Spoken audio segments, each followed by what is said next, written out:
Good morning, students. I am MRK. Today, class 11th standard maths, chapter 7, matrices and determinants, exercise 7.2, third sum. ஒரு determinant கொடுத்து right hand சைடில் 4a square B square C square கொடுத்துருக்கு, prove பண்ண சொல்லியிருக்கு. Left hand சைடில் determinant எடுத்திருக்கேன். அதில் காலம் C1லேருந்து a காமனாக வெளியில் எடுக்கலாம், காலம் C2லேருந்து பிஏ வெளியே எடுக்கலாம், இதுதான் காலம். C3லேருந்து சிஏ வெளியே எடுக்கலாம், taking out A, B, C from C1, C2, C3 எழுதிட்டேன்.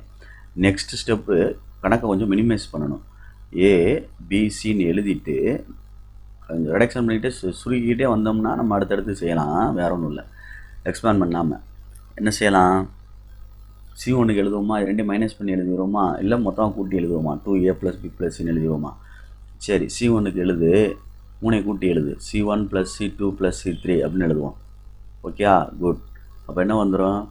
2a + 2cன்னு வரும். மற்றதெல்லாம் அப்படியே இருக்கும், c இருக்கும், இங்கே a + c அப்படியே இருக்கும். ஓகேயா, சேஞ்ச் ஆகிறது வந்து C1 தான் சேஞ்ச் ஆகுது, அதுதான் மாத்திரம். அதே மாதிரி இங்கே என்ன வந்துடும்? 2a + bன்னு வந்துடும். இங்கே என்ன வந்துடும்? 2b + cன்னு வரும்.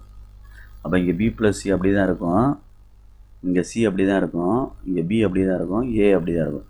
இப்போ இந்த ஃபஸ்ட்டு காலத்திலிருந்து 2c தம்பி, ஃபஸ்ட்டு காலத்திலிருந்து 2 வெளியே எடுக்கலாம். இது 2c, 2b, 2c ரெண்டையும் கூட்டுறோம்ல, 2c இருக்கும்ல, ரைட். சரியா, கொஞ்சம் பார்த்துக்க, இல்லை நல்லா எழுதிக்க. இந்த இடத்த பார்த்து பொறுமையாக எழுதிக்க. தப்பாக எழுதிட்டா அவனுக்கு புரியாதுல. கூட்டையில் மொத்தமாக கூட்டுறோம், அப்போ 2 2 வரும். 2a வரும், 2c வரும் ஃபஸ்ட்டில், அடுத்து 2b வரும், 2a வரும், அடுத்தும் அதே மாதிரி 2b வரும், 2c வரும். Okay, right. Taking out 2 from C1 அப்படின்னு எழுதுகிறேன். அப்போ முன்னாடி 2 வந்துடும், ABC. இன்னக்குள்ளே எழுதையில் காமனாக எடுத்திருக்கேன். எதுலேருந்து? C1லேருந்து. டேக்கிங் அவுட்டு 2 from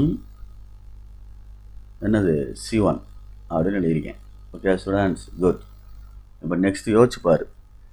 என்ன இருக்கும்? காமனாக எடுத்துனா இது எதுவும் சேர்த்து தான் காமனாக எடுக்க முடியும், இது எதுவும் சேர்த்து தான் எடுக்க முடியும். தனியாக இந்த முன்னாடி உள்ள 2 மட்டும் நினச்சிடாத. முதல்ல இந்த 2 × a + b அப்படின்னா இது இப்படி அர்த்தம். 2a + 2bன்றத இப்படி a2 வெளியே எடுத்து இந்த 2 தான் வெளியே எடுக்கணும். அப்போ மிச்சம் உள்ள என்ன இருக்கும்? a + b இருக்கும். அது மாதிரி ஃபஸ்ட்டில் வந்து a + c இருக்கும், அடுத்து a + b இருக்கும், அடுத்து b + c இருக்கும், நெக்ஸ்ட்டு வந்து c, b, b + c second column, அடுத்து a + c, a, c அப்படின்னு வருது. இப்போ என்ன செய்யலாம்? அடுத்து கொஞ்சம் யோசிச்சுட்டு கணக்கை கொஞ்சம் மினிமைஸ் பண்ணுற மாதிரி பாரு. என்ன செய்யலாம்? ஐடியா பண்ணு, கொஞ்சம் நிதானமாக. ரைட்டு, ஏதாவது மைனஸ் பண்ணுவோம், கணக்கை சுருக்குவோம். 2abc. ஓகே, ஃப்ரண்ட்டில் வந்து ஈக்குவல், டிட்டர்மினன்ட் 2 சைடும். பொறுமையாக பார்த்து பொறுமையாக எழுது. சரி, இப்போ இதில் a + c, இப்போ இந்த ரெண்டையும் மைனஸ் பண்ணால் என்ன ஆகுன்னு பார்ப்போமா? C1ஐயும் எழுத போகிறேன், C1ஐயும் C3ஐயும் மைனஸ் பண்ணி எழுதுனோம்னா அப்படியே கேன்சல் ஆகிரும், 0 ஆயிரும். இதில் வந்து a கேன்சல் ஆகும், b வந்துடும். இதில் c கேன்சல் ஆகும், b வந்துடும். Okay students, good. இப்போ இது ரெண்டையும் மைனஸ் பண்ணால் என்ன கிடைக்கும் பார்ப்போமா? இது ரெண்டையும் மைனஸ் பண்ணால் என்ன கிடைக்கும்? c வந்து a வந்துடும். அப்படின்னா வேஸ்ட்டாக பாரு, c இருக்கும், a + c வேண்டாம், இருக்கட்டும் பார்ப்போம். b இருக்கும், a இருக்கும், b + c இருக்கும், c இருக்கும். சரி, நெக்ஸ்ட் என்ன செய்யலாம் அப்படின்னு பாரு. இன்னொன்று, இது ரெண்டையும் மைனஸ் பண்ணுவோமா? இது ரெண்டையும் 2abc. சரியா, ரைட்டு. C1க்கு எழுத போகிறேன், C1ஐயும் C2ஐயும் கழிச்சு மறுபடியும் எழுத போகிறேன். அப்போ ஓப்பன் ஆகிருமோ? இது ஓப்பன் ஆகிரும்ல உனக்கு. அப்போ நம்ம R1க்கு எழுதுவோம், ஏன்னா ஓப்பன் ஆகிரும்னா C இங்கே மேலே ஓப்பன் ஆகிரும். அப்புறம் நம்ம R1க்கு R2க்கு எழுதுவோமா? R2க்கு எழுதுவோம். R1 அப்படியே இருக்கட்டும், எப்படி வேணாலும் செய்யலாம்டா. C1 C2 சரி, R1 R2 சரி, கரெக்டாக மூவ் பண்ணணும், அவ்வளோதான். R2க்கு எழுதுகிறேன், R2 - R1 அப்படின்னு வச்சுக்குவோம். அப்போ R2 - R1னா R2 - R3, சாரி, அப்போ இப்படி தான் செப்பரேட் பண்ணணும்.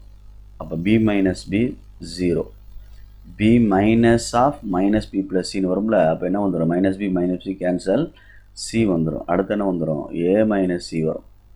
அடுத்து அப்படியே வச்சுக்கோ, B B plus C C, அவ்வளோதான் கணக்கு முடிய போகுது. 2abc ஓப்பன் பண்ணுவோம்னா எக்ஸ்பேண்டு வந்து C1 வழியாக எக்ஸ்பேண்ட் பண்ணுவோம். எக்ஸ்பேண்டு அப்படின்னு எழுதி எக்ஸ்பேண்டு விரிவுபடுத்துகின்றது எது வழியா, C1 வழியா அப்படின்னு பக்கத்தில் எழுதிடும். அப்போ பி மட்டும் வரும். அப்போ இதுக்கு நேரம் உள்ள இதையும் விட்டுட்டோம்னா இது ரெண்டு தானே கிடைக்கும். இது ரெண்டும் பி இன்ட்டு சி இன்ட்டு ஏ மைனஸ் சி, அப்படியே அடுத்து மைனஸ் இது ரெண்டும் சேர்ந்து வரும், ப்ளஸ் சி இன்ட்டு ஏ ப்ளஸ் சி மல்டிப்ளை பண்ணுறது. ஓகே, அப்போ இதை சரி பண்ணு. 2abc பி இருக்கட்டும், AC minus C square, AC minus C square உள்ள மல்டிப்ளை பண்ணால், அடுத்து அதே மாதிரி plus AC minus C plus C square, minus C square plus C square அடிச்சிடலாம். அப்போ 2abc into B into 2ac இருக்கு, 2ac அப்படின்றது. இந்த ஒரு ஏசி இந்த ஒரு ஏசி, அப்போ இது 2abcன்னா அர்த்தம். அப்போ மல்டிப்ளை பண்ணால் 4a square b square c square equal to right hand side. Okay students, good, thank you.